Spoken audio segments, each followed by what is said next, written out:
the old razzle-dazzlers. The magic being a virus, the green giant of the rhyme contrivers. Supreme violence at the time to robbers. I'm the side, you evil eyes. Sleep the pot, the nick of time. Mercy killed the nine and prime. I killed a mood, I'm a rudeness for God.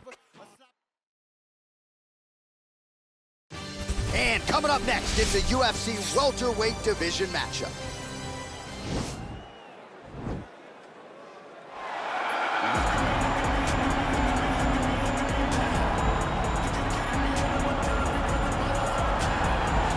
Well, ground and pound is a true art form. And whether you're talking about Khabib Nurmagomedov, Jack Hermanson, or this guy, they've all taken it to the next level over the last several years. Yes, unbelievable to watch them take control and find opportunities to land ground strikes.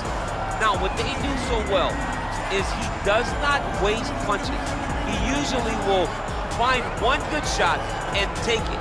He does not try to just go punch, punch, punch, punch, punch for the sake of punching. He finds position. He finds posture. He brings his hands inside, and then he comes over the top with elbows, or he lands these big right hands that makes his opponents fold up, and then he goes to the next position, whether it be submission or continuing to ground and pound his opponents into the bottom of the octagon. And of course, it all starts with maintaining top position, which he does as well as anyone in the game.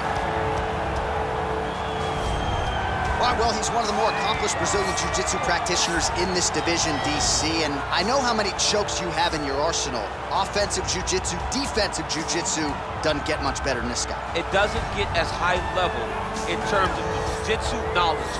He knows in every exchange that he's the guy that's processing things at a different level, from the armbar submissions that he has shown in the octagon to the beautiful guillotine chokes that he does over and over again. And don't think that he won't roll for a knee bar and get a submission. Right. It's just constant danger when you're in the jiu-jitsu with this guy. And even the high-level wrestlers that he's fought have paused to try to take him down because of that patented guillotine. It's so truly a case of pick your poison with this Brazilian jiu-jitsu practitioner. Our tale of the tape for this, our main event of the evening. Oliveira is 1 year his senior. He will have a 4-inch reach advantage. Here is Bruce Buffer. Ladies and gentlemen, this is the main event of the evening. And when the action begins, our referee in charge of the octagon, Yves Loving. And now, this is the moment UFC fans around the world have been waiting for. Live from the T-Mobile Arena in Las Vegas, it's time! 5 rounds in the UFC welterweight division. Introducing first, fighting out of the blue corner. This man is a wrestler holding a professional record of 24 wins, 1 loss. He stands 5 feet 10 inches tall, weighing in at 155 pounds. Fighting out of Makhachev, Russia, IslamMakhachev. And now introducing his opponent, fighting out of the red corner. This man is a jiu-jitsu fighter, holding a professional record of 34 wins, 9 losses, and 1 no contest. He stands 5 feet 10 inches tall, weighing in at 155 pounds. Fighting out of Sao Paulo, Brazil.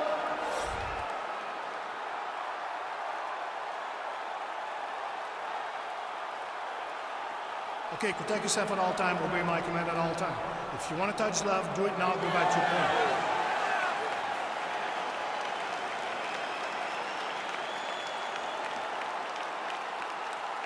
You ready?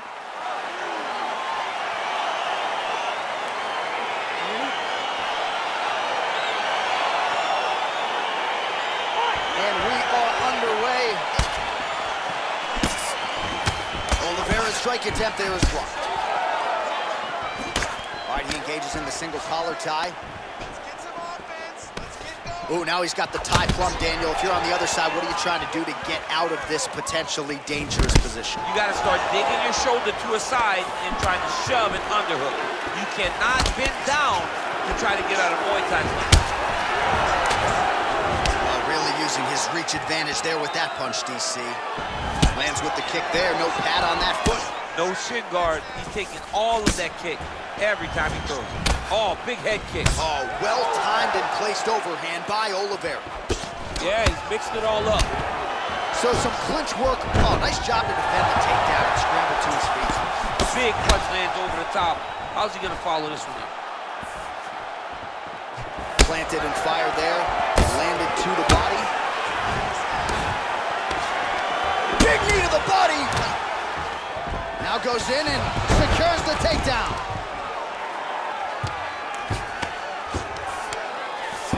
All right, he's got the full mount now. Is this one of the most dominant positions in MMA? Is that fair to say? It's a very dominant position. It's one of the most ideal positions you can get to, especially if you are fighting someone that doesn't truly understand that they're not in as... All right, so he lands his first takedown of the fight after many failed attempts, so he stayed committed. Now he has the fight in his wheelhouse. Let's see what he can do. Oliveira's pass is denied.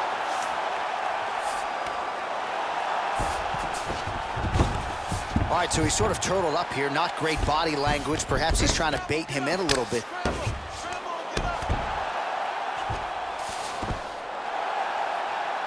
Strong bottom work here, staying busy. Oh, nice job to reverse position on the ground. It was bad, but now it's not so bad. What a fantastic sweep. Now it's his mount. Oh, the ground and pound strikes continue to rain down. The opponent better move out of harm's way or the referee's going to stop this. He better start to move, and when his opponent starts to posture, he needs to put his feet on the hip, push him away to try to escape this very, very dangerous position. I mean, how many can he take? Oh, he's got the ground and pound going now. All right, he's very comfortable fighting off his back, DC. Now looks like he's trying to hip escape. Yeah, he's trying to hip escape or maybe look for a Kimura here. Just over 2 minutes to go. Lands the ground and pound strike. He's putting him in exactly the positions he needs to be in right now.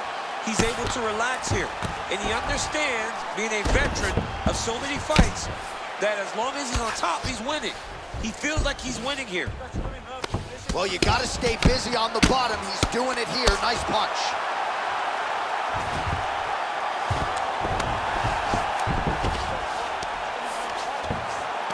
With 90 seconds to go in round one.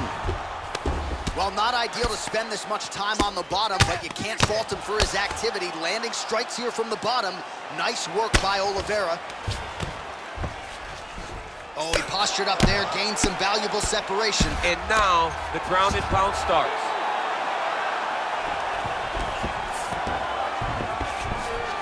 Well, there are few things more fun to watch in mixed martial arts than these type of transitions and scrambles on the ground. High-level grappling can really be entertaining.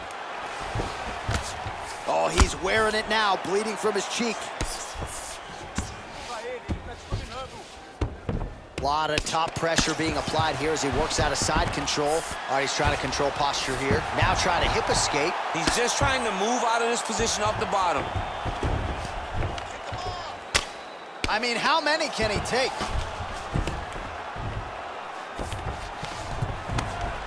Oh, useful strike on the ground, that was.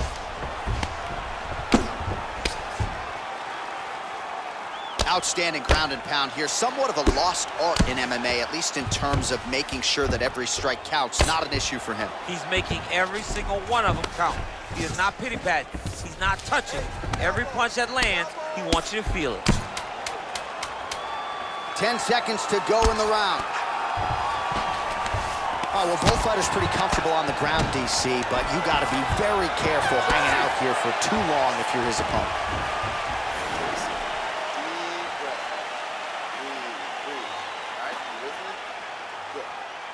Takedowns were great that round. I want more of that. All right, now we take a look back at some of the action in that previous round, DC. A lot to like on both sides, really. I mean, both were intent on going forward. And what happens when nobody wants to take a step back? They meet in the middle. That's exactly what they did, and they both found success over the course of that round. All right, here we go with our next round, and really shades of the Diaz brothers in that previous round. A lot of volume, a lot of accuracy, just a lot of efficiency on the field. Very, very efficient. Inside, he's hit now. He turned his entire body into that uppercut, and it landed exactly as he was hoping for.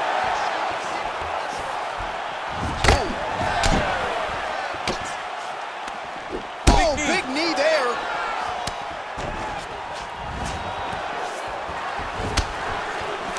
Well, he's got the reach advantage. You might as well use it. Nice job there to find a home for that jab. Oh, and he connects there. Pretty nice punch there. Great job finding the range to land those punches. Oh, what a fantastic strike to throw at the exact right moment. He deserves this moment. Go finish this fight. Oh, he might be out. Oh, that was a really nice takedown. Now trying to hip escape. He's just trying to move out of this position off the bottom. The Kimura is not the arm. It's the shoulder pressure that usually makes you tap. But now DC trying to isolate an arm. Yep, he's using the Kimura. And this might just be a matter of time.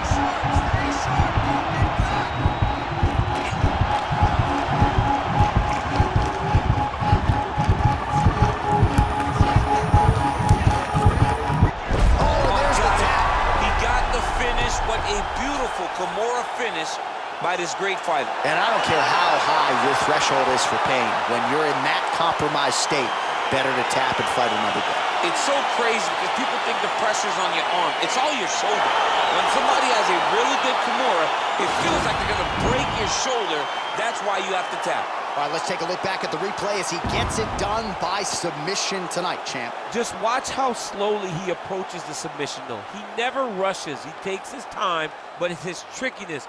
It's his ability to trick people into going to the floor with him that puts them in danger and finishing fights. So there he is, your winner by submission tonight, and that is how you put the rest of the division on notice. A huge result for him here tonight. Ladies and gentlemen, referee Yves Levine has called a stop to this contest at 1 minute, 28 seconds of round number 2. Declaring the winner by tap out,